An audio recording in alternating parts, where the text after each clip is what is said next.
Ela arrepia.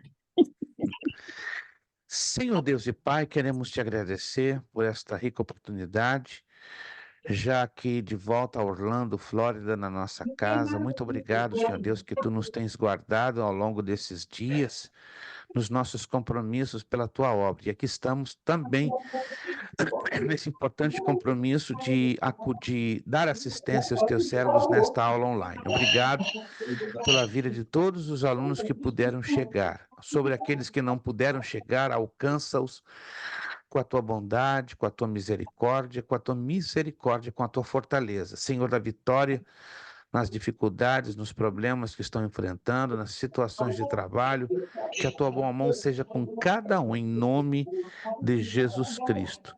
Senhor, muito obrigado por esta rica oportunidade. Obrigado pela tua bondade. Obrigado pelo cuidado que tu tens para com cada aluno. Entregamos esta aula aos teus cuidados.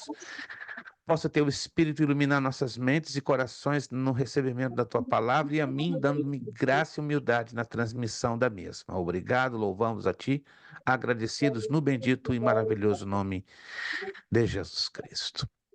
Amém e amém. Perfeito, meus irmãos, estamos hoje na nossa quinta e penúltima aula desta matéria de mordomia cristã. Essa é a quinta penúltima aula da nossa matéria de mordomia cristã, né? Hoje é quinta-feira, 28 de março de 2024. Agradecemos a vocês que puderam estar aqui. Alguns alunos não poderão estar conosco por circunstâncias de saúde, de trabalho, e outros não temos a ideia do que tem acontecido, mas estamos aí tentando contato com eles para saber porque foram arrebatados antes do tempo, né? Mas amém. É um pouco, é muita luta, né? A gente entende que quando se propõe ou nos propusemos a fazer algo na obra do Senhor, dessas dificuldades. Eu vou pedir que vocês fechem o áudio. Alguém está com o áudio aberto e está vazando som. Se não conseguirem fechar aí do lado de vocês, eu fecho aqui do meu lado. Obrigado. Está vendo aqui um vazamento de som. Damián, Deus te bendiga, Damián. Oh, Deus mío. Este hombre, quando se borra, Es una lacuna não, deixa um imprescindible. agujero deste tamanho, um agujeraço. Oh, Damián, tu faz falta, rapaz, faz falta. Acho que vou ter que ir à tampa só para te dar um abraço e voltar no mesmo Viu? pé. No mesmo Dizem, pé eu dizem a chego, no mesma mesmo coisa pé eu que volto. dizem a mesma coisa do Messi, que ele faz muita falta quando não tá. Mas estou pensando em chegar de surpresa, né? Tentar descobrir qual é o domingo que tu tá por aí. Eu chego aí para te dar um abraço no pé e volto no outro pé. Amém. Uma alegria rever Damiana. Damiana trabalha muito, tem os seus compromissos de trabalho, entendemos, né? E é um desafio, né? Estar ali, tá colado, tá jogando em todas as pontas, né? Tinha que ser argentino para fazer acrobacias, né? Como fazem o Messi, graças a Deus. Não posso falar da minha, não, que meu filho é argentino, meu filho também faz acrobacia, parecido com o Messi. Isso anda com a camisa 10. Meus irmãos, vamos para a página de número 11, só para título de orientação, que nós não lemos a apostila. Deixamos a leitura com vocês. Fala sobre a mordomia da família. Então vamos entrar hoje numa temática muito importante, a mordomia da família. Vamos então aqui já os nossos slides. Isso. Mordomia da família. Vamos lá. Todos estão enxergando os slides? Vamos lá? Alguém me faz o sinal aí? Isto, maravilha. Infelizmente, após a queda, o homem desviou-se do plano divino e distorceu as diretrizes básicas para o matrimônio. A Bíblia narra casos de bigamia e poligamia que foram temporariamente aceitas pelos hebreus. O que quer dizer bigamia? Casamento entre mais de duas pessoas, porque a monogamia é para cada um homem, uma mulher. A bigamia se constitui um homem com duas esposas, uma mulher com dois esposos. A poligamia pode ser um homem com mais de duas esposas ou uma mulher com mais de 2 esposos. Essa situação foi aceita, repito, temporariamente pelos hebreus. Não foi uma situação fácil de ser tolerada. Deus definiu para o casamento o princípio da união heterossexual. Portanto, está lá em Gênesis 2:24. Portanto, deixará o homem seu pai e sua mãe, e se unirá à sua mulher, e serão ambos uma só carne. Então, esse é o chamado princípio da heterossexualidade. Não existe um princípio fora deste já estabelecido pelo próprio Deus na sua palavra. Portanto, vamos agora aqui entender, vamos entender isso aqui, isso é importante.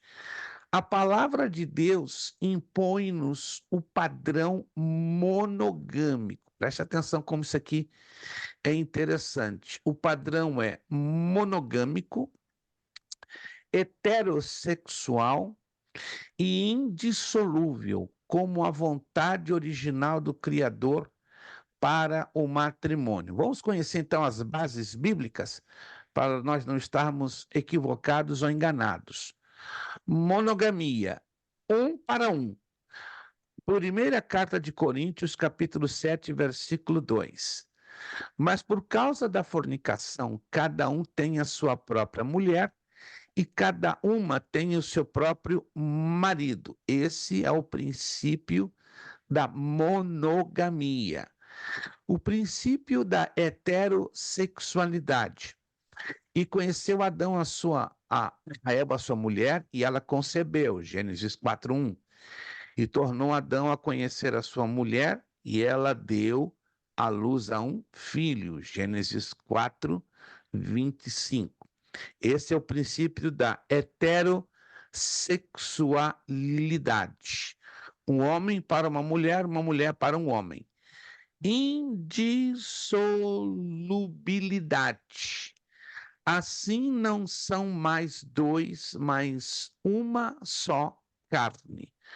Portanto, o que Deus ajuntou, não separe o homem. Mateus 19:6. São 3 princípios que, lamentavelmente, nos dias de hoje, têm sido quebrados, né? O da monogamia, o da heterossexualidade e da indissolubilidade. Muitos, então, não estão cumprindo esses 3 princípios. Nós, como cristãos, temos que ter um cuidado todo especial para fazerem cumpridos estes princípios, né? Seria a triologia da mordomia da família.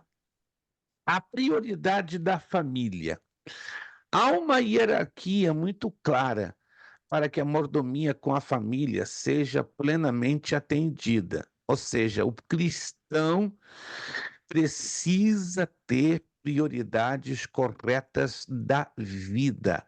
Vivemos num país muito acelerado, num país que exige, não é, muito da maioria das pessoas por causa da demanda do tempo de trabalho. E se nós não, como cristãos, não tivermos um redobrado cuidado, podemos ser negligentes no cuidado com a família. Isso é muito sério.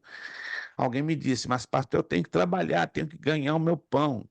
Todos têm que trabalhar, todos devem ganhar o seu pão de forma honesta, mas em se tratando da família, a família deve ser prioridade, deve, mais do que o próprio trabalho. Se você não cuidar primeiro da sua família e colocar o seu trabalho acima da família, vai dar problema, se já não está dando com alguns, né? Não estou dizendo vocês, mas eu me refiro a outras pessoas que estão não tendo prioridades corretas nas suas vidas.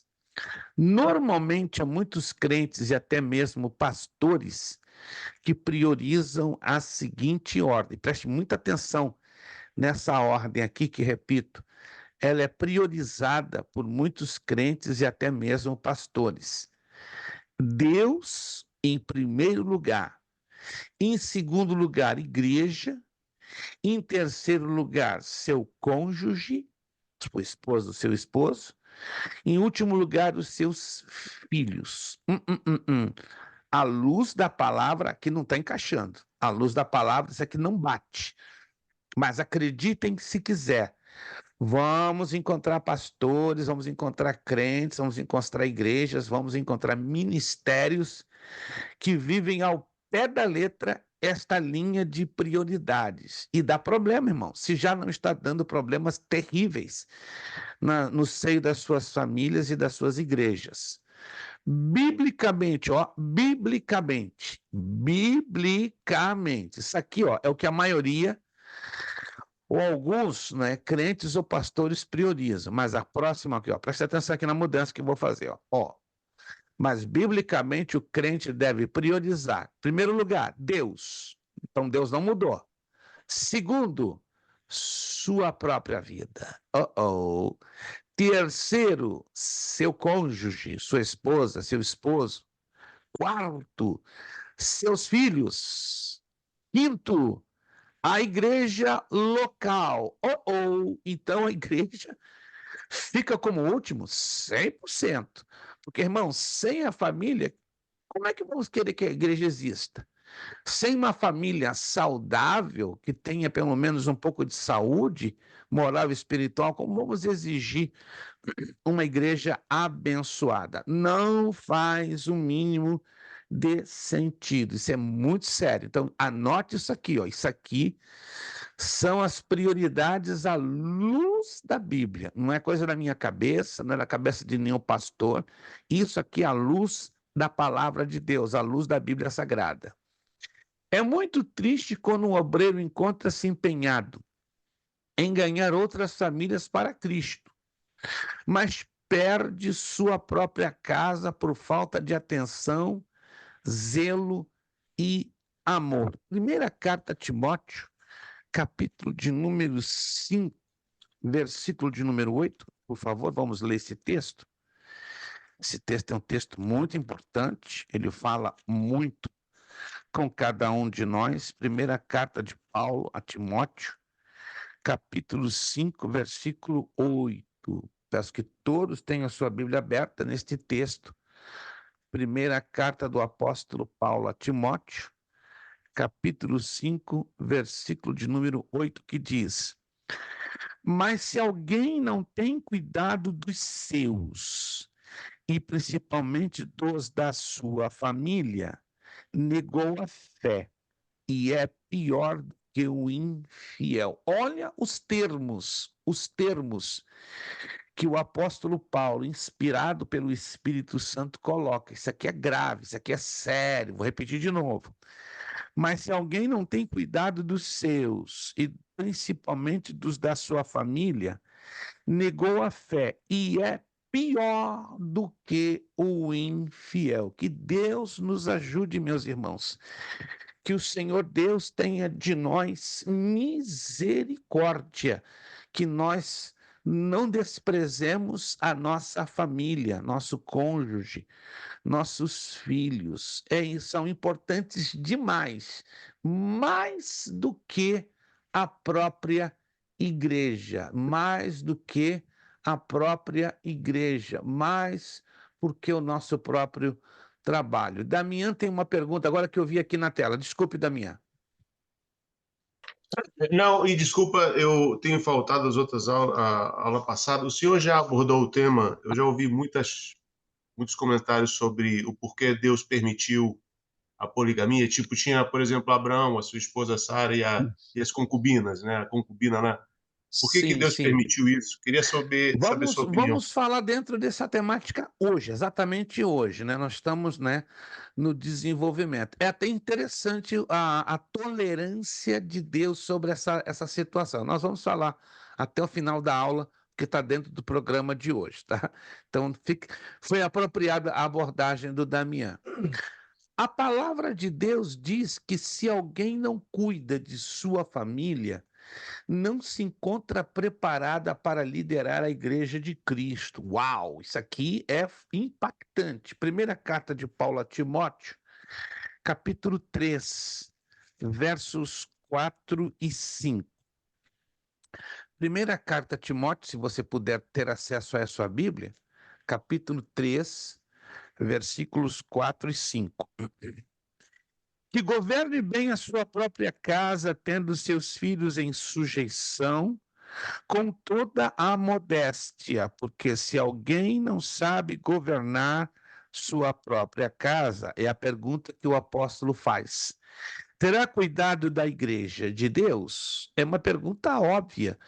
Se o camarada, né, o obreiro, que se diz obreiro, evangelista, pastor, diácono, presbítero, apóstolo, querubim, que seja, não tem o governo da sua própria família, da sua própria casa, como é que ele toma a arrogância, a pretensão de governar, de administrar a obra de Deus? Não tem exemplo, irmãos. O exemplo começa em casa, que é a principal igreja, né? O seu cuidado com a esposa, com o esposo, com os seus filhos. Na igreja é uma bênção, mas só conhece a bênção quem está dentro de casa com ele ou com ela.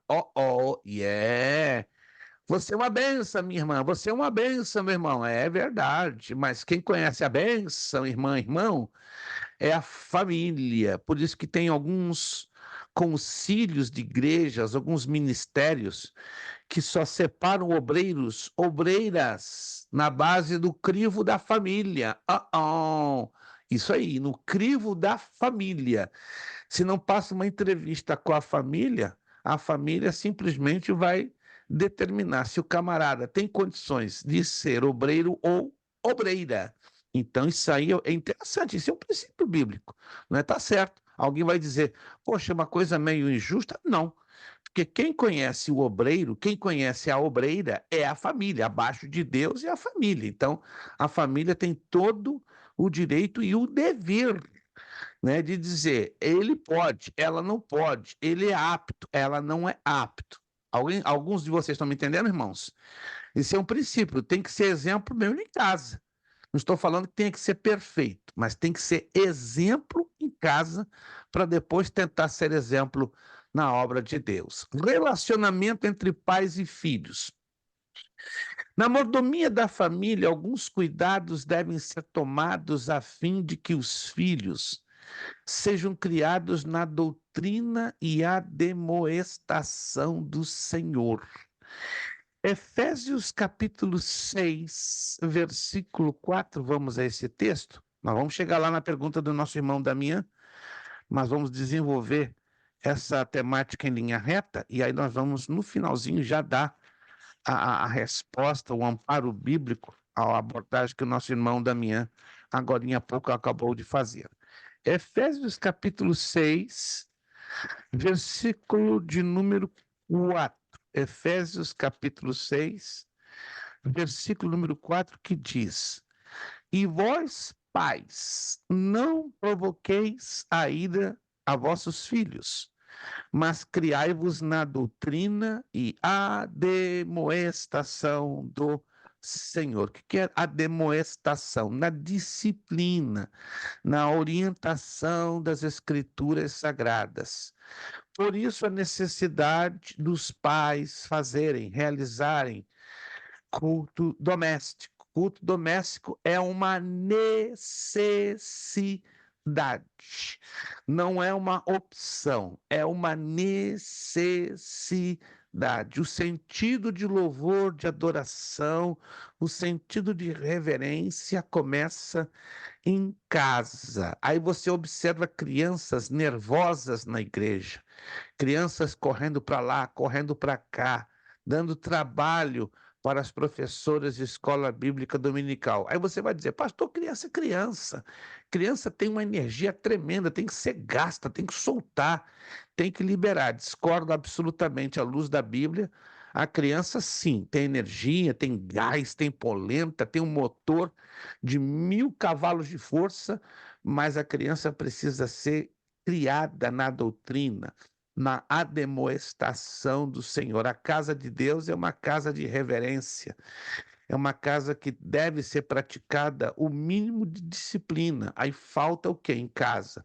a orientação dos pais, do papai, da mamãe, né? Desculpe, isso aqui não é uma crítica, isso aí é uma demonstração bíblica que há falta de disciplina dentro de casa. Havendo falta de disciplina dentro de casa, claro, vai haver a mesma falta de disciplina dentro da casa de Deus. E o culto doméstico está aí para ajudar a orientar os nossos filhos. Além de zelo espiritual, os pais devem ser exemplo de amor conjugal, paternal e maternal. Tem filhos que estão constantemente presenciando pelejas, guerras, conflitos entre papai e mamãe, briga para lá, briga para cá, xingamento, até agressões físicas. O que vocês imaginam o que está no coração e na mente dessas crianças, né, que vem um verdadeiro campo de batalha dentro de casa? A criança que presencia essas cenas fica de fato muito confusa. Quando vai na igreja, está se falando de paz, de amor, de comunhão, de bom relacionamento. Isso confunde terrivelmente a cabeça da criança. Aprendemos então que os princípios que regem o casamento cristão são a monogamia e, e o princípio da heterossexualidade, né? Vamos então agora, antes de passar a família sob ataque. Ok. Vamos rapidinho sair um pouco dos slides. Sim, William, tem alguma É, abordagem a fazer? a respeito da monogamia, alguns falam que Moisés advertiu contra a poligamia em Deuteronômio 17, Sim. 17. Não multiplicarás para si mulheres. O contexto era esse mesmo ou tinha algum outro significado? Na verdade, Deus, desde o princípio, lá no Sim, Éden, a gente subentende, né, que ele criou homem e mulher, e todos os outros mandamentos que ele deixou ali, Jesus mencionou isso e tudo. Agora, alguns falam que existe ali uma proibição de Moisés, em Deuteronômio 17, 17. Ele fala, não multiplicará para certo. si ouro, não multiplicará para si cavalos, e ele fala, não multiplicará para si mulheres. Eles falam, olha, ele está te advertindo o povo para que não seja poligâmico, né? E por consequência, né, Salomão e outros ali violaram essa advertência e tiveram as consequências. Era exatamente isso que ele quis dizer? Ok, Ou vamos então nos orientar no tempo e no espaço. Lá atrás, em Adão e Eva, o princípio da heterossexualidade e da monogamia foi bem claro.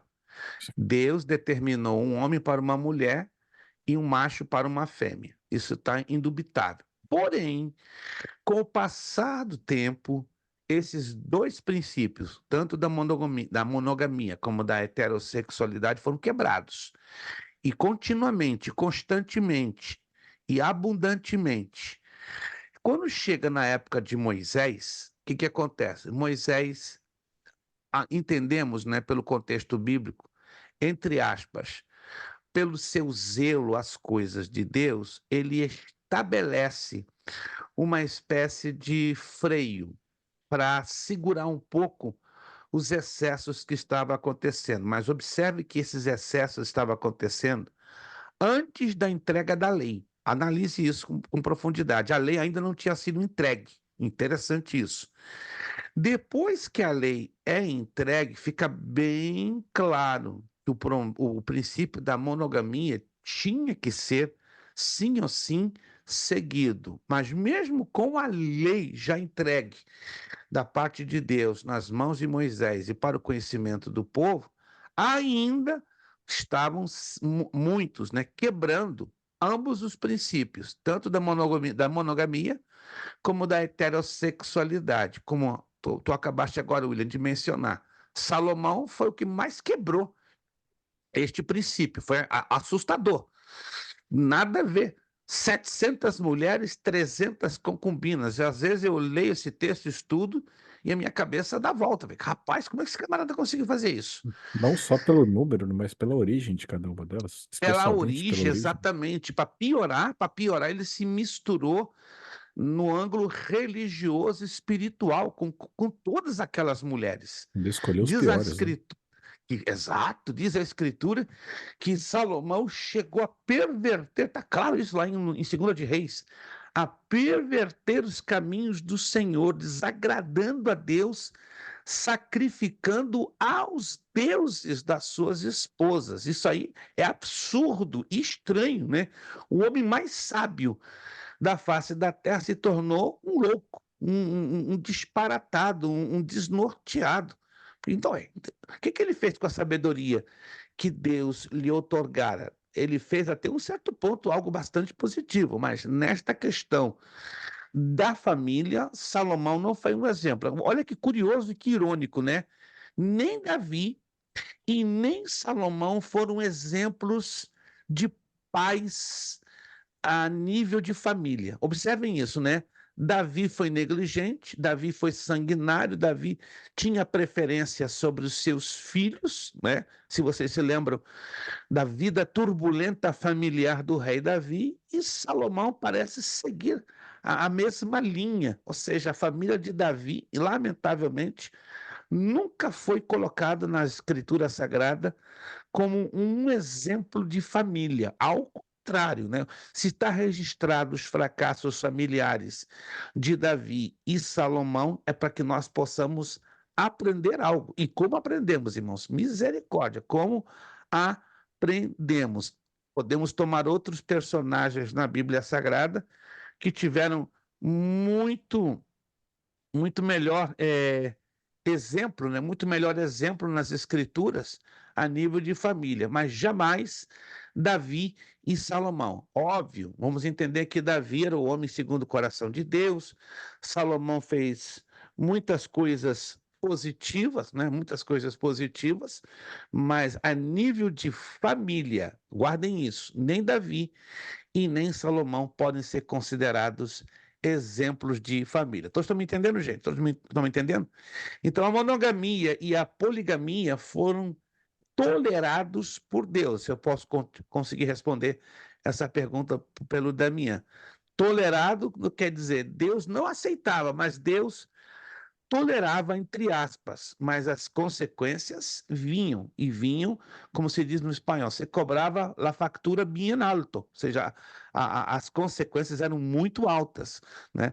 Tanto que no templo de Esdras e Neemias, se vocês se lembram, né, que houve uma orientação para que se expulsassem as mulheres gentílicas do meio, porque já tinha tido muitas misturas, né? Não sei se vocês sabem, no passado, judeus deveriam se casar entre si, entre judeus e membros das mesmas tribos. Hoje já, infelizmente, é um pouco diferente. É muito complicado hoje um judeu religioso da ortodoxia da religião consegue, né? Mas um judeu não religioso é difícil você ver casado com uma judia da mesma tribo. É muito difícil, é muito difícil. Meu pai foi um judeu rebelde. Saiu da linha e se casou com uma brasileira, minha mãe, entende? Então aí complicou. Aí meu pai teve problemas sérios com meu avô, com meu bisavô. É uma história muito longa que eu não vou entrar aqui em detalhes, né? Mas o meu caso foi diferente. Eu conheci Jesus, né, com 10 anos de idade, então eu não pude, não tinha como ficar dentro do quadradinho da religião judaica, do judaísmo. Aí acabei me casando com uma gentílica, né, com uma neta de italianos. Então a minha família hoje é uma, não vou dizer uma farofa, mas é uma mistura de raças louca, né? Minha esposa neta de italianos, né, também do lado da mãe neta de franceses. Meu filho, descendente de judeus, é minha parte, e nasceu na Argentina no tempo que nós fomos missionários. Não vou entrar em maiores detalhes, é muita mistura, mas eu acredito que o William conseguiu entender, né, o por causa dessa situação, e da minha, acredito que também. Mas vamos avançar, porque falar de família dá pano para manga. É um negócio bem complexo, bem forte e bem necessário para nós entendermos que a igreja hoje, guardemos isso, é reflexo das nossas famílias. Família forte, igreja forte. Família equilibrada, igreja equilibrada. Família fraca, família defeituosa, igreja fraca, igreja defeituosa. Todos estão entendendo, gente? Todos estão entendendo? Não existem famílias perfeitas, como também não existem igrejas perfeitas, mas existem igrejas equilibradas e ajustadas, que são fruto de famílias equilibradas e famílias ajustadas. Vamos voltar então lá para o nosso slide? Isto. O ataque, vamos entender então isso aqui, o ataque do Estado materialista, a família cristã sob ataque.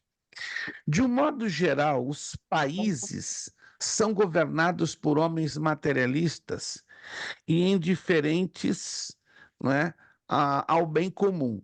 Muitos governantes tornaram-se agentes do diabo, visando a destruição da família e da Igreja de Cristo. Se você olhar bem para essa página aí, esse slide, vocês vão ver do lado direito, né? Porque esse slide está dividido em duas ilustrações. Estão conseguindo enxergar? Do lado direito, você vai ver várias pancartas, vários letreiros, vários cartazes. Um deles diz ali, ó, Joãozinho, você não é menino. Eu não quero professor falando isso para o meu filho. É o problema da ideologia de gênero.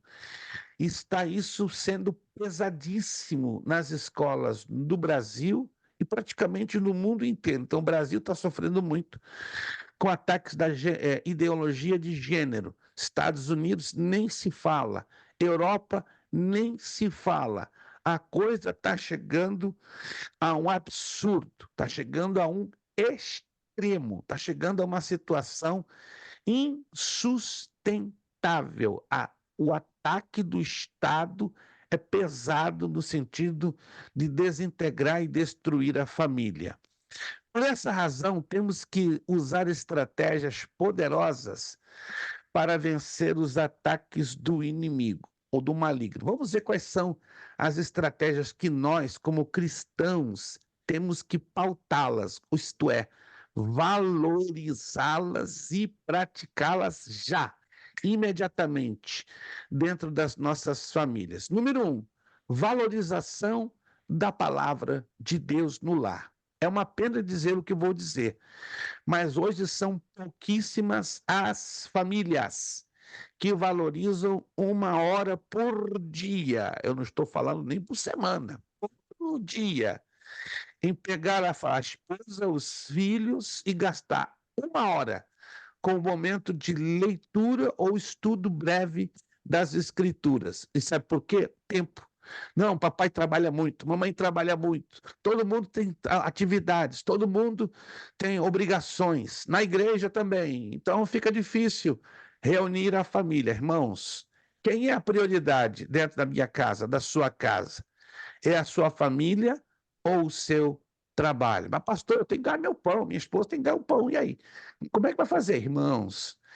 De que vale você ganhar o teu pão, a sua esposa ganhar o seu pão, se você não tem a sua família edificada sobre a palavra de Deus, a sua família fortalecida na palavra? Você está perdendo tempo, com todo respeito, você está se iludindo, entendeu? A minha casa, a nossa casa tem que estar valorizando a palavra de Deus. E aí a estratégia número 2, pelo culto doméstico. O culto doméstico é um elemento que vai dar essa sustentabilidade. Não precisa ser um culto longo, um culto de 30 minutos, 60 minutos, certo? E pronto. Mas tem que ser cultivado isto de forma semanal. Alguns fazem semanalmente, outros fazem de forma diária. O adequado seria diariamente, mas, infelizmente, o corre-corre da vida deste país não dá oportunidade. Então, pelo menos, semanalmente, separa um dia na semana, né? Você que tem a sua família, os seus filhos. Ah, pastor, como é difícil. Então, não espere que os problemas não venham atacar de cheio, de frente à sua família.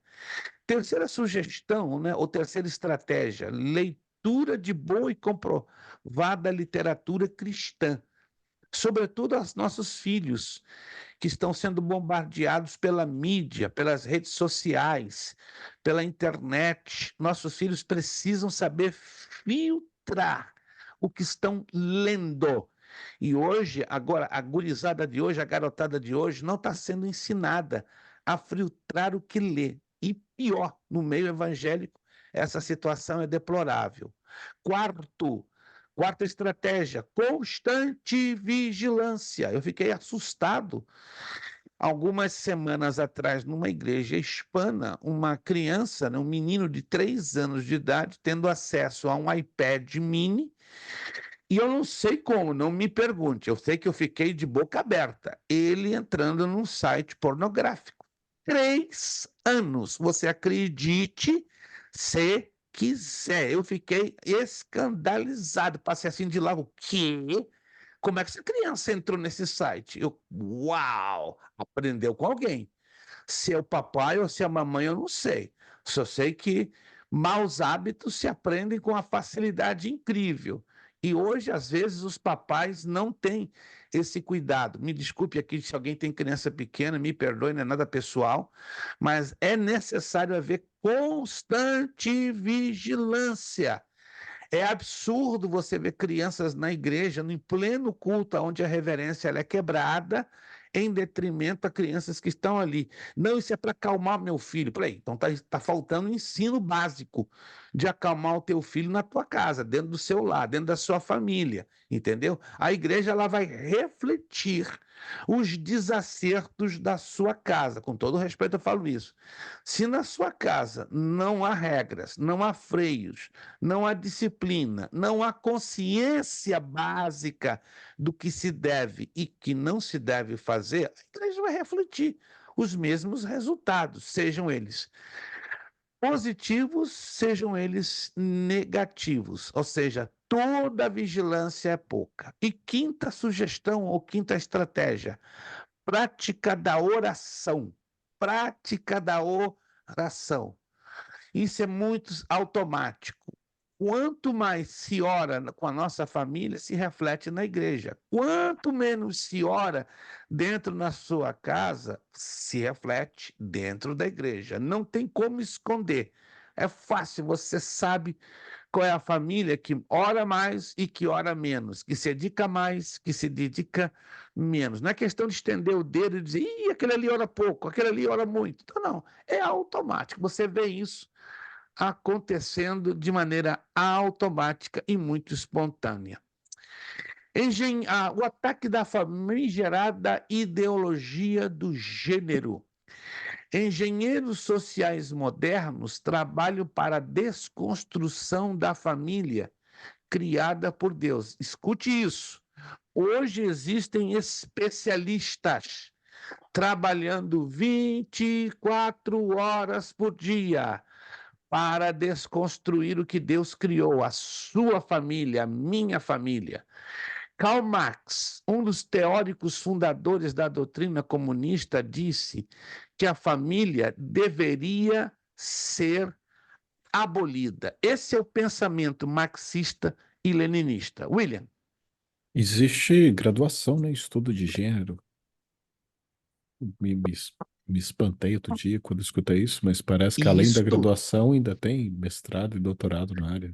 exatíssimo, é um negócio assustador. William, está acontecendo uns negócios que nós, como seres humanos, temos até dificuldade de duvidar. A gente chega a duvidar do que nós estamos vivendo e presenciando, né? Meu falecido pai, se tivesse vivo hoje, vendo o que nós estamos vendo, ele já teria morrido de 4 infartos.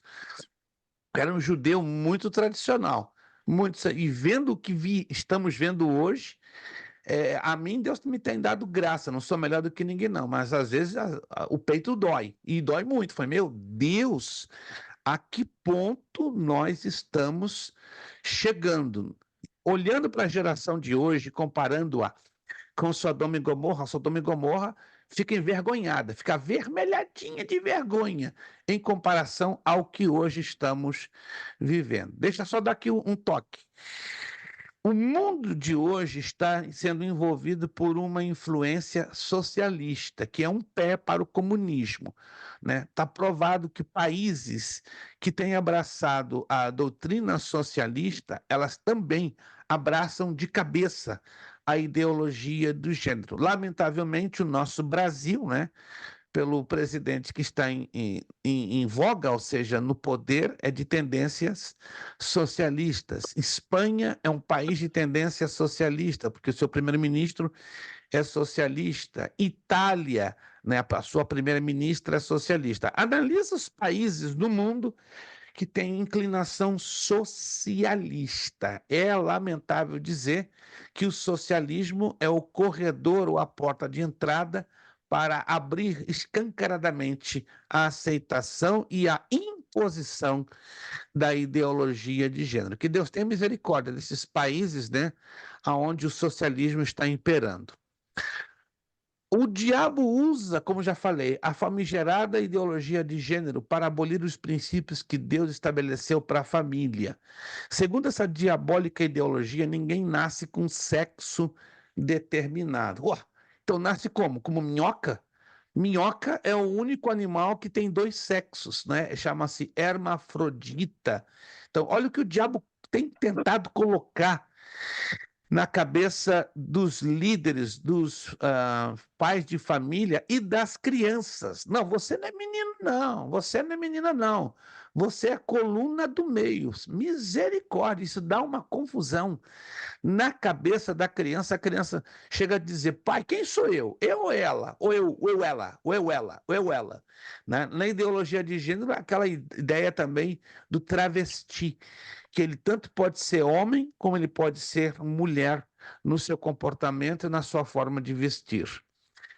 Esta ideologia defende que a criança não nasce macho nem fêmea, pois ela se torna homem ou mulher por meio da construção social. Olha a coisa satânica. Assim, quem constrói o sexo masculino e feminino é a sociedade. Então, a sociedade, ela rouba o papel que originalmente pertence a Deus, porque foi Deus que determinou que cada um de nós fôssemos homens e mulheres. Lá na eternidade, Deus olhou para o papai e para a mamãe do irmão William, um exemplo, né? Não. O William vai ser ele, William, aí veio o William, ele, não ela. Lá na eternidade, Deus olhou para o papai e para a mamãe do Evaldo, ó, o Evaldo vai ser ele, não vai ser ela não, vai nascer ele, Evaldo, e veio o Evaldo, tá sendo alegria para todo mundo. Não tem essa que a gente nasceu ele ou ela e a sociedade veio para destruir isso e determinar, não, eu nasci ele, agora eu sou ela, é igualzinho, né? Eu nasci assim, eu fui assim, sou Gabriela. Que Gabriela nada, está repreendido no poderoso nome de Jesus. Se nós nascemos homens, é porque Deus determinou que fôssemos homens. Se você, minha irmã, nasceu mulher, não é? Fêmea, é porque Deus assim determinou. Não é a sociedade que determina, não é a sociedade que constrói. Então, nós vemos aí um ato de blasfêmia. A sociedade quer roubar um direito autoritário que pertence a Deus. Deus tem essa autoridade e ninguém mais. É um ataque a Deus e à ciência. Ao ensinar que ninguém nasce homem ou mulher, os engenheiros sociais procuram destruir a identidade natural e biológica do ser humano. Irmãos, que coisa de louco! Não tem como destruir algo que Deus construiu, mas Satanás está jogando pesado, irmãos, através da mídia, das redes sociais, através da educação nas escolas públicas. Está um ataque pesadíssimo. Por um lado, tem crescido o número de igrejas, aliás, de escolas cristãs, que infelizmente são escolas privadas. Eu digo infelizmente porque elas cobram caro, uma mensalidade caro. As famílias que podem ter os seus filhos em escolas cristãs, glória a Deus, mas as escolas do Estado estão sob um poderoso ataque da ideologia de gênero, sobretudo aqui nos Estados Unidos, nos estados de tendência democrata, né? Está provado, né, que os estados de tendência republicana ainda batalham para manter um pouco da saúde moral e da saúde espiritual. das crianças na rede pública, mas os estados de inclinação democrata, né, como Massachusetts, se não me engano, e Connecticut, aí o negócio está ficando bem mais complicado. Os engenheiros sociais ignoram por completo que Deus criou o homem e a mulher. Uma coisa é o homem, uma coisa é a mulher. São seres parecidos? São, mas diferenciados, não apenas no âmbito físico, mas no âmbito moral. São completamente diferentes e um completa um outro. Então, a ideologia de gênero é, consequente, um ataque de Deus à ciência. Essa teoria, além de ser um ataque frontal a Deus, também é uma violência à ciência, porque eles descreem, então, a questão do código genético sobre os cromossomas, né? Os cromossomos XX e XY, que dão a origem do sexo, né? Quem vai ser homem, quem vai ser mulher. Então, a coisa é tão diabólica que os próprios cientistas estão sendo cegados, né, no que tange à questão da própria ciência em si. Está aqui, ó, acabamos de falar sobre a questão dos cromossomas, essa é a definição genética. Menino ou menina? Está lá. Os cromossomos do pai é o conjunto XY.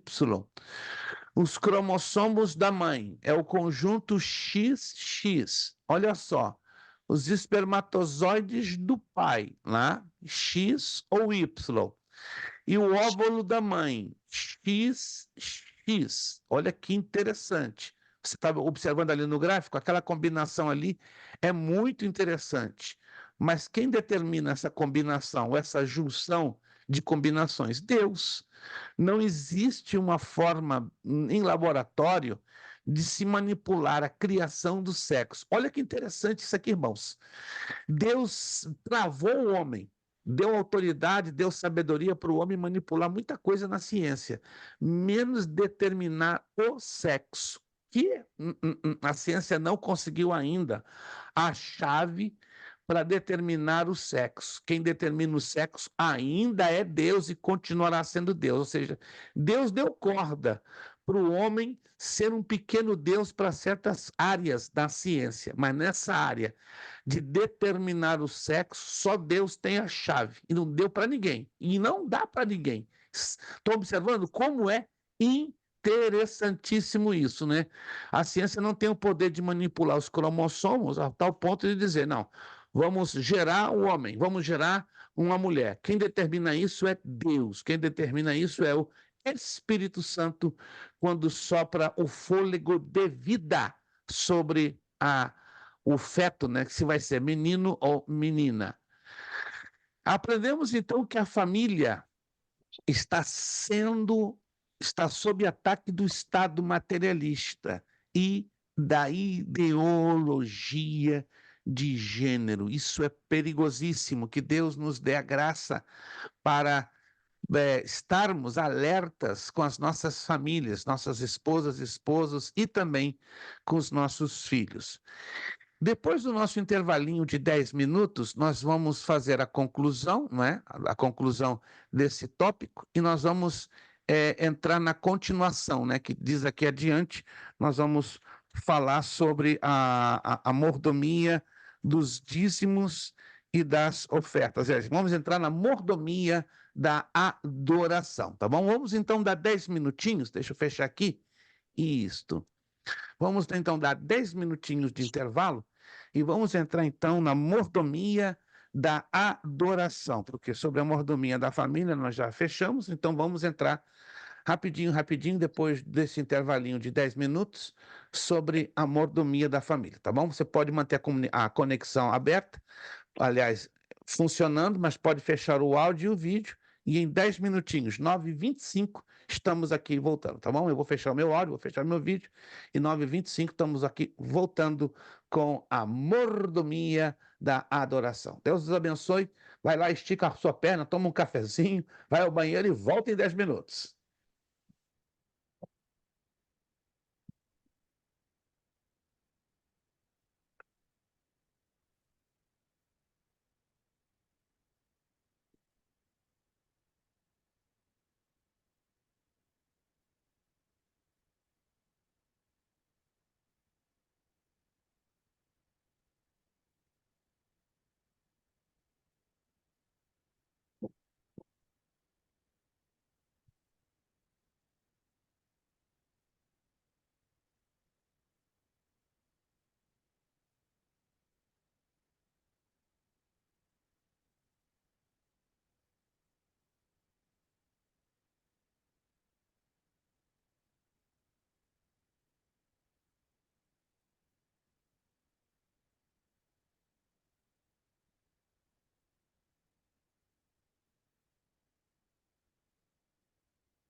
Perfeito, meus irmãos. Nosso tempo já foi embora. Meu Pai Celestial, como o tempo é ingrato. Terminamos o nosso tempo. Vamos então voltando, por gentileza. Isso, nosso tempo já terminou. Vamos aguardar os irmãos aos pouquinhos retornando.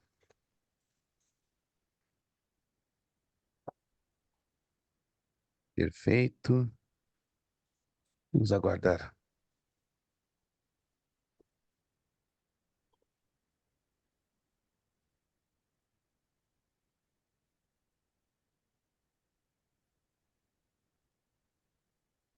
Isto. Vamos aguardar nossa irmã Cleidiane. Alguns irmãos estão com o vídeo fechado devido a algumas circunstâncias que eu já fui notificado.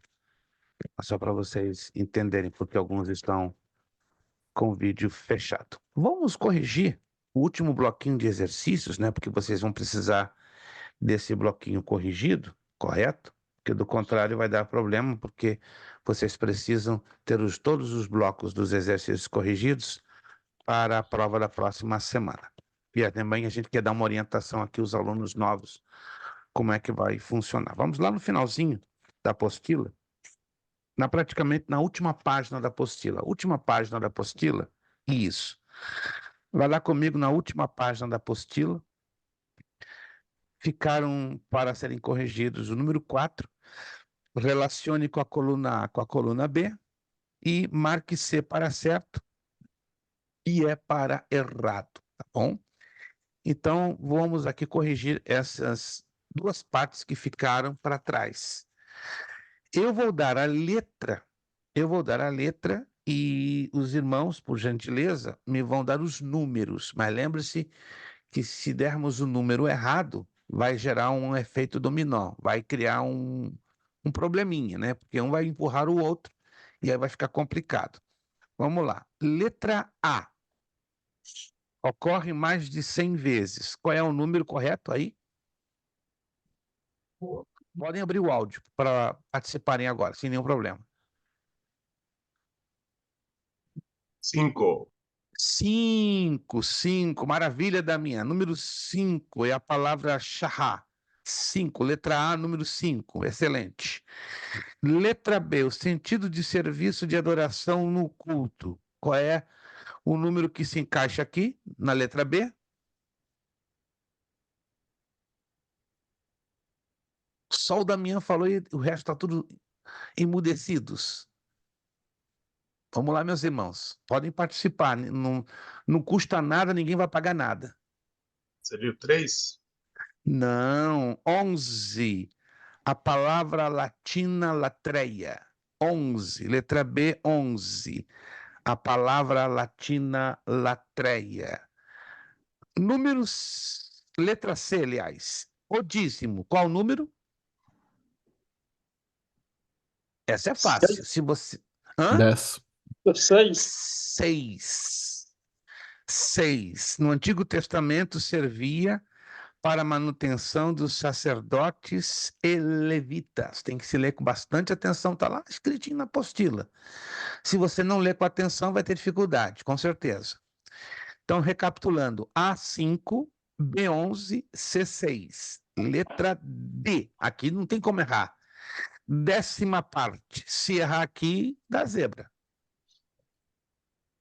Letra D, qual é o número para a 10ª parte? 12. 12. A palavra hebraica Masher.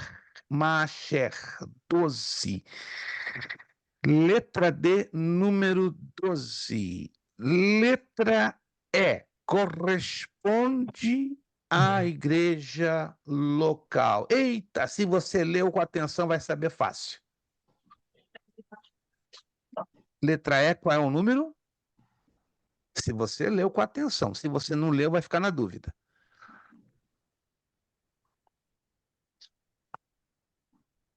Ninguém se arrisca, papai do céu. Que isso? 3. Tô assustado. 3. Como? 3. 3. Não, não. Não? Ih, bateu longe, Evaldo. Bateu longe. Ih. Nenhum gandula viu a tua bola. Rapaz, isso aqui é fácil. Ninguém se arrisca, nenhum Nem um corajoso ou corajosa? A menos que não tenha lido, aí eu não digo mais nada. Número 10, a casa do tesouro. Casa do tesouro. Precisam ler um pouquinho a apostila, meus irmãos, porque está tudo na apostila, tudo na apostila. Letra F, Êxodo 22, 25 e Levítico 25, 36. Qual é o número? Se você leu esse texto, vai saber. Fácil. Agora, se não leu, aí não tem chance. Não tem esperança. Alguém leu esse texto? Se você leu, se não leu, esquece. Realmente vai quebrar a cabeça. Mas se você não abriu, se você abriu a Bíblia e leu os dois textos, você vai descobrir facilmente. Ninguém. Não acredito. Não, agora eu estou assustado. Vocês não abriram a Bíblia para ler Seria esses dois versículos? Uau! Faça isso número agora. 7. 7, meus irmãos. É só abrir a Bíblia.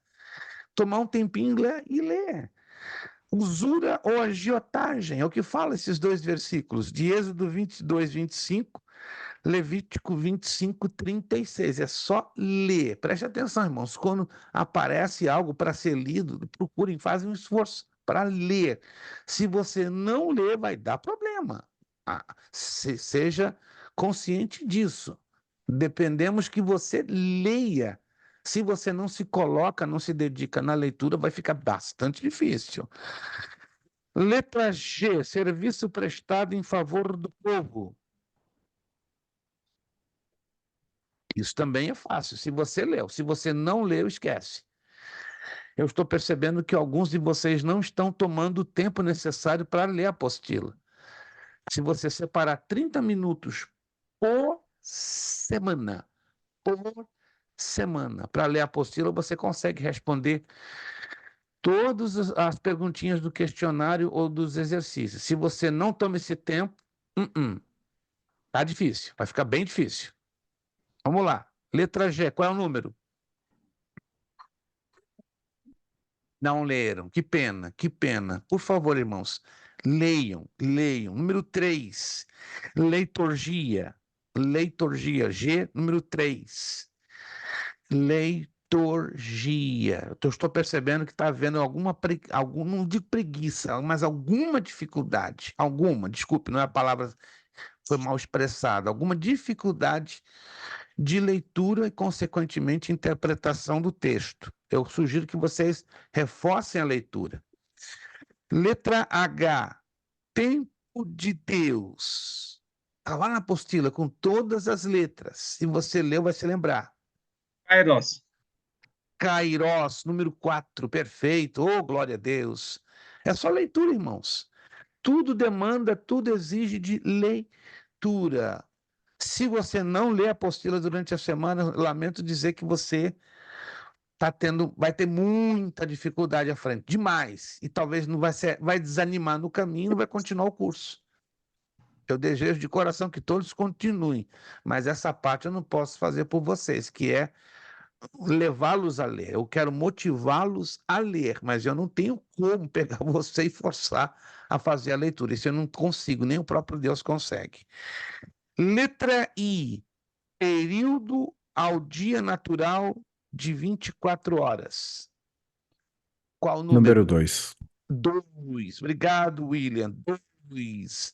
A palavra hebraica yom. 2. Letra J, prostrar-se como sinal de reverência. Letra J, prostrar-se como sinal de reverência. Qual é o número aqui? Está na apostila, até vou dizer para vocês, está do lado esquerdo, na parte de baixo. Tem uma página, quando você lê, está lá embaixo. É número 8. 8, perfeito, prosecunesa. Prosecunesa. Se você não é habituado a sublinhar, a fazer highlights em frases importantes, eu sugiro, comece a fazer highlights. de frases diferentes, frases com palavras difíceis, com palavras que você não conhece ainda. Olha, preste atenção, isso aqui é uma dica. Quando você está lendo o texto da apostila e descobre frases ou palavras que você nunca leu, mais gordo, mais magro, ó, coloca um highlight, porque é em cima delas que eu vou tirar a base dos exercícios. Se você não tem esse hábito, vai ficar bastante difícil você ler para tentar memorizar um pouquinho. Letra J, número 8. Perfeito. Você com Neza. Letra K. Aí tem que ler o texto. Outra coisa que eu estou percebendo é que alguns de vocês não estão lendo o texto. Então tem que ler o texto. Se não ler o texto, não vai funcionar. Mateus Número 9. 22, 17 a 21. Tá ligado com que número? 9. 9. 9. Pagar impostos. É só ler o texto, irmãos. Se você não ler o texto, não vai chegar a nenhum lugar, infelizmente. E a letra L é fácil demais, é por eliminação. Foi a última que sobrou. A letra L, qual é o número? Gente, se você errar essa, eu me demito. Chuta o balde, pulo da ponte. Olha lá, Evaldo, olha lá o dedinho do Evaldo. Meu Deus, que difícil, meus irmãos. Não, era um exercício que supostamente tinha que ser fácil para quem leu, mas quem não leu é complicado. Deixa eu então repassar as letras e os respectivos números para quem perdeu. A, número 5, B, 11, C, 6, D, 12, E, 10, F, 7, G, 3, H, 4, I, 2, J, 8, K9, L1. Conferido, gente? Conferido? Isso. Vou bater na tecla. Separa durante toda a semana. A semana tem 7 dias. Separa 30 minutos para, ó, ler a apostila. Toda ela. A apostila não é grande. Ela não é grande. Não é um negócio desse tamanhão. Leia toda ela. Toda. E faz um highlight em cima daquelas palavras e frases que você nunca leu na sua vida. Porque em cima delas é que eu tiro a base dos exercícios. Número 5, marque C para certo e E para errado. Isso aqui também é muito fácil. Para quem leu, para quem não leu, esquece. Aí você vai ter dificuldade demais. Número 1, é muito triste quando um obreiro encontra-se empenhado em ganhar outras famílias para Cristo, mas perde sua própria casa por falta de atenção, zelo e amor. Falamos isso hoje nos slides. Certo ou errado? Correto. Certíssimo. Meu Deus. 2, como sacerdotes do lar, preste atenção. Como sacerdotes do lar, os pais não podem realizar o culto doméstico. Certo ou errado? Errado. Errado. Erradíssimo. Bom, vou recomendar de novo. Leia e com atenção. Tudo que está na apostila, leia. Aquilo que você está considerando novo, nunca li na minha vida, essa palavra eu nunca vi, mais gordo, mais magra, ó, faz um highlight, faz uma observação, faz um sublinhado, chama atenção para você mesmo, que é ali em cima que eu vou trabalhar dentro do exercício. Como é que vai ser então a prova? Eu vou tirar 10 questões, preste atenção, 10 questões de todos os exercícios. Do questionário, do assinale com X a alternativa correta, do preencha as lacunas, o relacionar a coluna A com a coluna B eu não vou incluir. Então, para facilitar vocês, tá? Então, vocês vão estudar o ponto 1, questionário. Questionário. Já até vou dizer, vou usar uma pergunta só uma pergunta do questionário, nada mais. Qual delas eu não vou dizer a vocês, vai aparecer na prova. O assinale com X a única alternativa correta, estudem essa, porque eu vou tirar algumas tá? A mesma coisa, o preencha as lacunas. Estudem bem sobre o preencha as lacunas. E o marque C para certo e o para errado. Entenderam? Só o número 4, coluna A com a coluna B, que vocês não precisam estudar. Então, qual dos exercícios vocês devem estudar? Vamos lá, se alguém entendeu. Agora eu quero ouvir um aluno vai dizer se entendeu ou não. Quais os exercícios que vocês vão estudar? 1, 2, 3 e 5. 1, 2, 3 e 5. Anotaram? O número 4 em algarismos romanos, relacionar a coluna A com a coluna B, não vai cair na prova. Então, eu vou tirar a prova do número 1. O número 1 é um questionário, mas eu só vou tirar uma pergunta, nada mais. Uma pergunta, uma. Pode anotar aí, vai ser uma pergunta apenas. Do número 2, eu vou tirar algumas, que eu tenho que fazer um total de 10, tá? Então, o número 2 pode ser 3, pode ser 4, pode ser, enfim. O número 3 também, posso tirar uma, posso tirar duas, posso tirar 3, tá? E o número 5, já vou dizer, vou tirar uma só também. Então, o número 1 e o número 5, eu vou tirar uma única, tá bom? O número 1 e o número 5. Já eu vou equilibrar a quantidade das questões entre a número 2 e a número 3. Quantos estão me entendendo, gente? Quantos estão me Perfeito. entendendo? Mas depende de você ler, depende de você estudar. Se você não ler, se você não estudar, Deus não vai fazer nenhum milagre.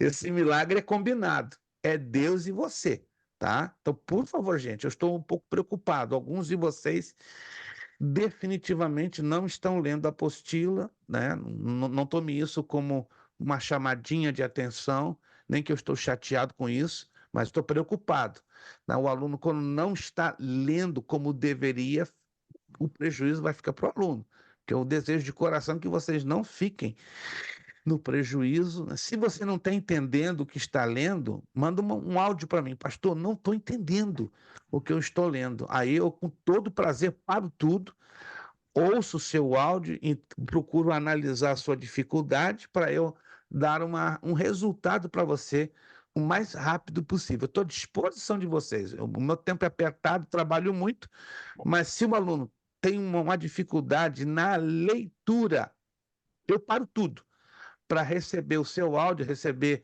a sua chamada telefônica, caso seja necessário, tá? Que não tem problema também de parar tudo para te atender no telefone, e receber a sua mensagem de texto. Só que não fica com a dúvida. Se você ficar com a dúvida, fica bastante complicado, aí você não vai desenvolver absolutamente nada. Como estão me entendendo, gente? Como estão me entendendo? Isso, eu quero ajudar. Eu quero ajudar. Agora, se vocês querem ser ajudados, é uma coisa muito pessoal, entendeu? Às vezes o aluno pensa, não, eu vou sozinho mesmo, né? Mas quando a gente está com. Eu, pelo menos, quando eu passei a minha vida de aluno em teologia, sempre quando eu tinha dificuldade, eu abraçava os meus professores e dizia, professor, não estou entendendo isso aqui, não estou entendendo isso aqui, não estou entendendo. Procurava tirar as minhas dúvidas o mais rápido possível, porque é uma coisa horrível, é você caminhar com dúvidas, tá, gente? Estamos combinados? Eu estou à disposição de vocês. Agora vai depender de vocês, né, de você, aluno, aluna, no momento da sua dúvida, enviar para mim, porque eu terei toda a alegria, todo prazer, toda a satisfação de lhe ajudar, porque este é o meu trabalho, este é o meu chamado, eu vivo para isso, tá? Não faço outra coisa, não é? Eu não tenho outra atividade remunerada, não tenho outro tipo de trabalho senão isto, né? Já são anos que eu estou me dedicando a fazer o que eu estou fazendo, e faço com uma alegria, olha, tremenda, vocês não têm ideia, né? Servir a vocês, para mim, é tudo. Porque servindo a vocês, eu sei que eu estou servindo ao nosso Deus. Estamos combinados assim, gente? Estamos combinados?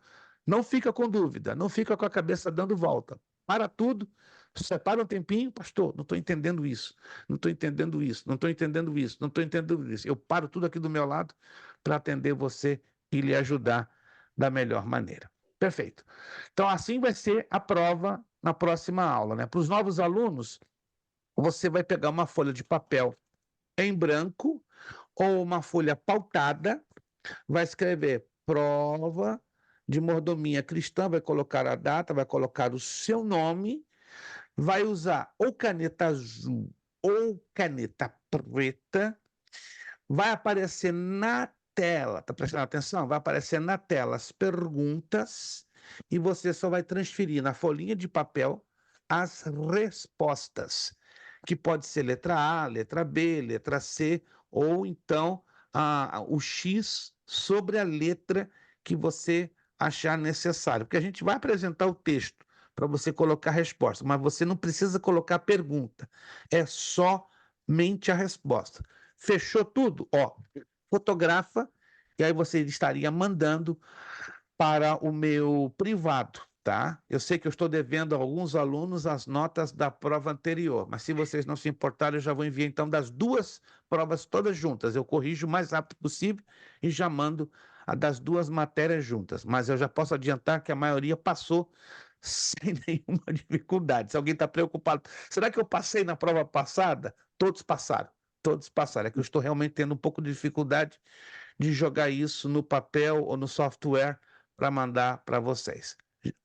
Ok, gente? Fiquem tranquilos, estudem, leiam. Tá na dúvida? Tá com problema de dúvida? Ó, chama para mim, manda uma mensagem de áudio, manda uma mensagem escrita, mas eu preciso que vocês me ajudem lendo. Se não ler, dá problema. Vamos terminar a aula de hoje com a mordomia da adoração, né? Nós vamos trabalhar então hoje e na próxima aula com a mordomia da adoração e a mordomia de dízimos e ofertas. Nossa prova vai acontecer às 9h30 da noite da próxima aula. Então, na próxima aula, vamos começar a aula normal, no mesmo horário, para a gente desenvolver o final da matéria até 9h30. Quando bater no relógio, bum, 9h30, já passamos para a nossa provinha, certo? E aí, na medida que o aluno for terminando, já fica liberado. E de hoje a 2 semanas, começamos a nova matéria com a nova apostila que eu já estarei providenciando no envio, né, para vocês, chamada Teologia do Obreiro, uma matéria que vai sacudir a nossa cabeça e o nosso coração. Temos 13 minutos para concluir esta aula, então nós vamos então para a mordomia da adoração, outra parte importantíssima. Isso, mordomia da adoração. Tudo bem entendido, meus irmãos? Se todos entenderam, nenhuma dúvida, nenhuma pergunta, está tudo bem entendido? Sim ou não? Maravilha? Ninguém se manifesta, se está se entendendo. Amém. O Evaldo se manifestou por toda a turma lá. O Evaldo fez um sinal ali. Todos estão enxergando os slides, gente? Todos estão enxergando os slides? Sim. Maravilha. Evaldo está falando em nome de todo mundo. Obrigado, Evaldo. Tá sendo o arão, né? Está sendo o arão da turma. Mordomia da adoração. Vamos lá. Vamos lá. Mordomia da adoração. O objetivo. Vou postar esses slides para vocês mais tarde, tá bom? O objetivo é mostrar que Deus procura os verdadeiros adoradores. Os objetivos específicos desta mordomia: conceituar a palavra adoração, explicar como adorar a Deus, pontuar gestos e atitudes na adoração a Deus. Vamos avançar um pouquinho. Isto. Os tópicos desta lição: o que é adoração no Antigo e no Novo Testamento, outras palavras relativas à adoração, como adorar a Deus em espírito e em verdade, com o culto racional, gestos e atitudes na adoração a Deus, ajoelhar-se, prostrar-se, louvar e cantar, glorificar a Deus. Então vamos trabalhar nesta parte interessantíssima. No Antigo Testamento só se podia oferecer culto no tabernáculo ou no templo. A adoração estava centrada no ritualismo e no simbolismo da antiga aliança. No Novo Testamento, a mordomia da adoração se realiza em espírito e em verdade. A adoração está centrada em Cristo. Para quem está perdido na apostila, deixa eu mostrar a vocês. Está lá na apostila, na página de número 12. Página de número 12. Se você está perdido, ali fala sobre a mordomia da adoração e nós estamos colocando aqui nos slides de forma resumida, mas você tem que ler na sua casa, tá? O que nós estamos já falando sobre a mordomia da adoração. Adoração vem do latim adorationem. No sentido etimológico, significa culto ou veneração que se presta a uma divindade.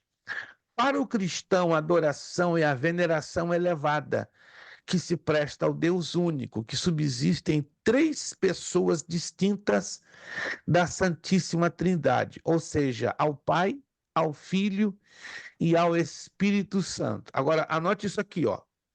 Deus é Pai, Deus é Filho e Deus é Espírito Santo. Ou seja, o Pai é Deus, o Filho é Deus e o Espírito Santo é Deus. Mas o Pai não é o Filho não é o Espírito Santo não é o Pai e o Espírito Santo não é o Filho. São três pessoas distintas, sendo elas o mesmo Deus. No Antigo Testamento, as palavras hebraicas para adoração, já falamos uma delas hoje, né? Shachá e Abad. Shachá ocorre mais de 100 vezes, significa curvar-se diante ou prostrar-se diante de Deus. A palavra Abad traz os sentidos de adorar, trabalhar ou servir a Deus, conforme o segundo livro de Reis, capítulo 10, do verso 18 ao 23. No Antigo Testamento, Deus mandou Moisés, Arão, Nadab e Abiú e os 70 anciãos subirem ao monte e inclinarem-se de longe como sinal de reverência e adoração ao Eterno. Está lá em Êxodo, capítulo 24, versículo 1. Vamos ler então, por gentileza? Êxodo, livro de Êxodo, segundo livro da Bíblia, capítulo 24, versículo 1, diz assim, ó. Depois disse a Moisés, sobe ao Senhor o Arão, Nadab e Abiú, e 70 dos anciãos de Israel, e inclinai-vos de longe. Por que de longe? Devido à santidade normal e inerente do próprio Deus. No Novo Testamento, por outro lado, né, as palavras em grego são duas. Uma delas já estudamos hoje, que é a segunda, mas a primeira ainda não estudamos. Vamos estudar agora. Proskuneu significa prostrar-se ou adorar, ou prestar homenagem a alguém, ou venerar ou ser reverente, ou beijar a mão. Prosekuneza, que passou a significar prostrar-se como sinal de reverência, prestar homenagem. Olha que interessante, né? Então, no hebraico, shachá e abat, ok? E no grego, proskuneu e prosekuneza. No Novo Testamento, nesse sentido, a narrativa da adoração dos magos a Jesus fundamentava a perspectiva de adoração da nova aliança. Deixa eu perguntar a vocês, se alguém saberá me responder. A Bíblia fala em algum momento qual a quantidade de magos que vieram do Oriente para adorar Jesus? Sim ou não? Se a Bíblia fala, quantos eram? Vamos lá. Não fala, ela fala em magos. Oh, essa é a palavra do nosso irmão Marcos Tavares. Alguém quer se manifestar? A Bíblia fala de quantidade? Se foram 2, 6, 9, 15. 3. Baseado em que texto, meu irmão? Passa para mim o texto. É interessante, não? Se Foram três estamos presentes, né? perguntando, o texto temos que ter um texto na mão. Concordam comigo? Temos que ter um texto. Além do irmão Marcos Tavares e o Ednilson, alguém quer Foram dar essa três resposta? presentes, né? Ah, 3 presentes. Mas e os magos? Também foram 3 ou não? A Bíblia fala sobre isso? Não. Não. Não. Esse é um probleminha que temos que aqui deixar bem claro. Em momento nenhum, procure anotar isso. Em momento nenhum a Bíblia fala especificamente que foram 3 magos. Não fala. Fala de 3 presentes, como o William falou. Mas a Igreja Católica, ela criou uma tradição, que é chamado de dogma, baseado o quê? Nos 3 presentes. E o que é dogma? É uma ideia ligada a uma tradição, não necessariamente ligada, à palavra de Deus. A palavra de Deus diz: vieram uns magos do Oriente. Vamos lá no Evangelho de Mateus, que para a gente deixar isso bem claro, para não haver nenhum tipo de confusão, né? Porque em alguns. O católico sabe até o nome deles, né? Como? O católico sabe até o nome deles, né? De onde Até o nome, vieram, Baltazar, idade de cada um. Melchior, e vambora. Gaspar, se eu não me engano. Gaspar, mas a Bíblia não dá nomes, não dá nomes. Mateus capítulo 2, por favor, isso aqui é importante, gente. Que eu já ouvi pastor de púlpito dizer os 3 reis magos, Gaspar, Melchior e fulano de tal, vieram trazer os presentes. Da onde ele tirou? Em que evangelho apócrifo é isso? Só pode ter algum evangelho apócrifo, é provável. Mateus capítulo 2, versículo 1. Procure anotar isso aqui para nunca mais se esquecer. E tendo nascido Jesus em Belém da Judéia, no tempo do rei Herodes, eis que, está lendo comigo? Mateus 2:1. Uns magos vieram do Oriente. Fala comigo, Damião. Pastor, com relacionado ao tempo de viagem deles, já ouvi que foi mais de 3 anos, mais de um ano. Você tem alguma ideia? Meses, Ah, anos não. Porque eles vieram da Pérsia, porque a expressão grega para Oriente, no texto grego, hum, parchetik, no grego quer dizer Pérsia. Almeida ou Reina Valera diz Oriente, mas por alguma razão eles decidiram colocar Oriente, mas eles vieram da Pérsia. E era normal uma viagem da Pérsia até a Palestina ser entre 2 a 4 meses. Como muito, viajando uma base de 6 horas ao dia, estariam chegando em 4 meses. Como mínimo 2 meses e meio a 3. A especulação de anos não bate, não faz sentido nenhum. Porque se você olhar no mapa, a distância da Pérsia à Palestina não excedia 600 quilômetros. Então, 650 quilômetros podia ser feito em camelo, viagem de camelo, facilmente, numa base de 6 horas por dia, entre 2 meses e meio a 3. Então, a possibilidade de anos é um pouco exagerado, ou bastante exagerado, tá bom? Isso aí é interessante a gente observar esse pano de fundo social. Então, aqui está dizendo que uns magos vieram do Oriente. A Bíblia não traz números. Poderiam ser 5, poderiam ter sido 10, poderiam ter sido 20, não se sabe. Os presentes que sim, foram ouro, mirra e incenso. Mas é o que se associa aos presentes com o número dos magos. Alguém está me entendendo, irmãos? Se a Bíblia não me diz o número de magos, quem sou eu para dizer diferente? Se a Bíblia aqui está dizendo uns, e esse uns é um artigo indefinido, né? Então não está definindo números. Era normal naquelas caravanas de astrônomos, porque esses magos não eram feiticeiros, eles eram astrônomos, eles eram especialistas no estudo das estrelas, dos corpos celestes. Entre os persas, geralmente, quando eles viajavam em grupo, eles viajavam entre 5 a 15 magos ou astrônomos.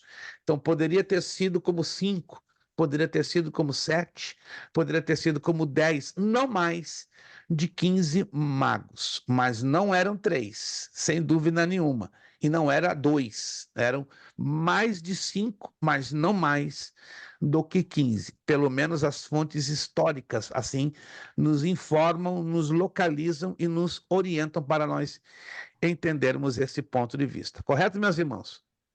Tá entendido? Vamos usar mais 3 minutinhos e já fechamos a nossa aula de hoje. Isso.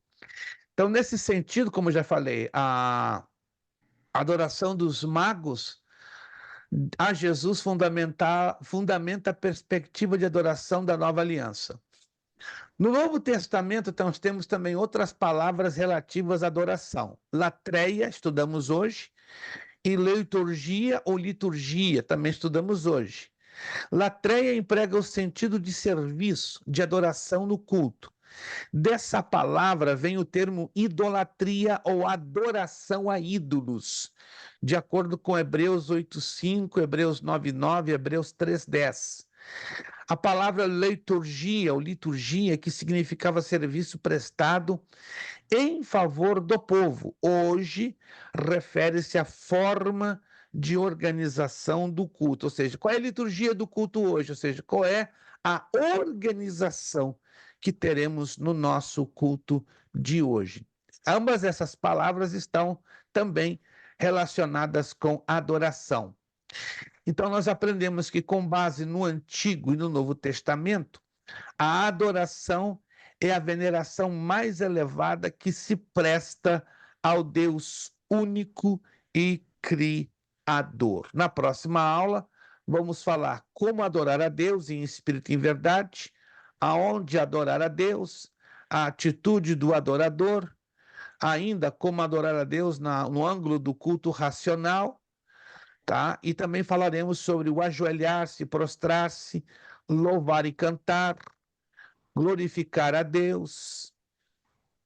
Tá? Então eu peço que vocês, por favor, vocês leiam com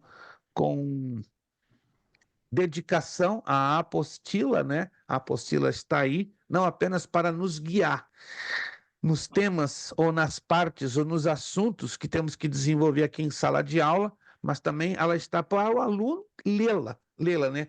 Ficaria uma coisa muito cansativa, né? Já fizemos isso no passado, mas não podemos cometer esse erro de estar lendo em plena sala de aula, porque não é produtivo, é cansativo, é desnecessário. Então, a gente conta com você, aluno, que nos ajude separando esse tempinho de 30 minutos por semana para ler o conteúdo da apostila, que não é muito grande, a apostila é pequena, mas você tem que separar. Eu pergunto a vocês, 30 minutos em 7 dias é muito tempo? Sejam sinceros. 30 minutos em 7 dias é muito tempo, sim ou não? E alguns nem se manifestaram, estão concordando. É muito tempo, pastor. Vamos ser sinceros? 30 minutos espalhados em 7 dias é muito tempo, sim ou não? Não, irmãos. Então, ó, organize-se. Pega um dia na semana. Ih, pastor, segunda está apertado, terça está apertado, quarta está me estrangulando, quinta está apertado, sexta está arrebentando, sábado, nem consigo dar glória. Domingo, então, está difícil. Você tem que separar um dia na semana, um horário, tá? Separa esses 30 minutos e vai valer a pena, porque vai lhe ajudar não apenas fazer os exercícios, mas vai ajudar a compreensão da lição que é ministrada aqui em sala de aula. Posso contar com vocês nisso? Por favor. O benefício, quem vai ganhar são vocês, tá? O benefício é de vocês e vai me ajudar também a eu desenvolver melhor a nossa matéria. Meus irmãos, muito obrigado por todos que puderam participar hoje. Obrigado, Evaldo, irmão Marcos Tavares, irmão Ednilson, irmã Cineide, Cleidiane Damião, pastor Jurandir, irmão Orsino, irmão Victor, ficaram com o vídeo fechado devido às circunstâncias que eu já fui avisado. Vocês que já fizeram os pagamentos do mês de março, muito obrigado mesmo. Se você ainda não fez, está em tempo até o dia 31, domingo. Se você se esquecer e pagar no dia 1º de abril, infelizmente, será cobrada uma multinha de $10, a menos que você nos chame dizendo, pastor, está apertado eu pagar em dia, me dá um prazo mais de alguns dias. Mas você tem que me chamar e justificar o seu atraso. Então, você tem até o domingo, você que não pagou ainda a mensalidade no mês de março, até o domingo, dia 31. Se você passar do dia 31 e pagar no dia 1º de abril, infelizmente, nós, como escola, teremos que lhe cobrar a multinha de $10. Está tudo entendido, irmãos? Para não ter um tipo de mal entendido. Vamos agradecer ao Senhor nosso Deus. Vamos pedir ao nosso irmão Marcos Tavares, já está com o seu áudio aberto, né? Já está aí com um sorriso nos lábios, já está com o pulmão preparado, e ele vai estar, então, agradecendo a Deus pela aula de hoje. Obrigado a todos vocês, estamos aí agarradinhos para a próxima aula, se Deus assim nos permitir, né? Vai ser a primeira quinta-feira do mês de abril, dia 4 de abril, né? Se Jesus não voltar, tem crente até que ora, né? Jesus, volta logo, porque eu não quero ter mais aula, não, quero estar lá no céu. Então, tem dois alunos na terça-feira que oram, Senhor, ó, volta para eu voltar para a próxima aula, não, quero voltar do céu, que aí não tem problema de prova, de cabeça quente, então calma, irmão, devagar. Eu sei que aqui não é tão ruim assim, né? Se fosse tão ruim, vocês não estariam aqui conosco, né? Nessa empreitada que é para suar, mas graças a Deus que Deus tem dado saúde e graça a cada um de vocês que estão aqui, batalhando para nós fazermos para Deus, né? Não é para você próprio, mas também é, acima de tudo, para Deus. Irmão Marcos Tavares, por favor, aí já com seu pulmão cheio, nos agradecendo a Deus com a palavra de oração. Vejo vocês na próxima quinta-feira, dia 4 de abril, se Deus quiser. Irmão Marcos, orando e agradecendo. Senhor Deus, Pai amado, damos graças a Ti, Senhor, por esse momento de aprendizado, Senhor, pois estamos aprendendo mais da Sua palavra, que a Sua palavra vem cair em nossos corações como a semente cai em terra fértil, Senhor, que gera fruto, Pai. Obrigado por essa oportunidade. Agradecemos também pelo restabelecimento da saúde do nosso professor Luiz Prestes, Pai. Obrigado a Deus Ele é pela tua muito misericórdia. importante, Pai, nesse momento para a gente, tem passado conhecimento para a gente, e é o que nos faz nos sentir mais próximos de Ti, Pai, conhecendo mais a Ti, Senhor. Em nome de Jesus, damos graças. Agradecemos pelos alunos que não puderam estar aqui, Senhor, nesse momento, pelos que já estão, por esse restinho de semana, damos graças a Ti, pois é o Senhor que provê tudo e cuida de nós a cada dia, Pai. Obrigado, Senhor, e que tenhamos esses dias, Pai, cheio da Tua presença santa, cada um de nós, Pai, poder e possamos testemunhar de Ti, Pai. Damos graças a Ti, em nome amado de Jesus. Amém. Amém. Nosso lema, não corra não, ó. Nosso lema, seriedade. Seriedade. Verdade. Compromisso. Compromisso. Disciplina. Disciplina. Seriedade. Seriedade. Compromisso. Compromisso. Disciplina. Disciplina. Seriedade. Verdade. Compromisso e Compromisso. disciplina. É necessário que ele, ó, cresça Cresça. e que eu, ó, diminua. É necessário que ele cresça e que eu, ó, diminua. É necessário que ele cresça e que eu diminua. E a Deus damos o quê? A honra, a glória e o poder. Muito obrigado, Deus os abençoe. Ótima noite de quinta-feira, ótimo final de semana, ó. Beijão no coração de vocês, vocês são importantes para Jesus. Obrigado por tudo. Paz do Senhor, vejo vocês na próxima quinta, 4 de abril, se Deus quiser. E o vídeo daqui a pouquinho está lá sendo postado no grupo para você reassistir caso queira. Obrigado por tudo. A paz do Senhor. Deus vos abençoe. A paz.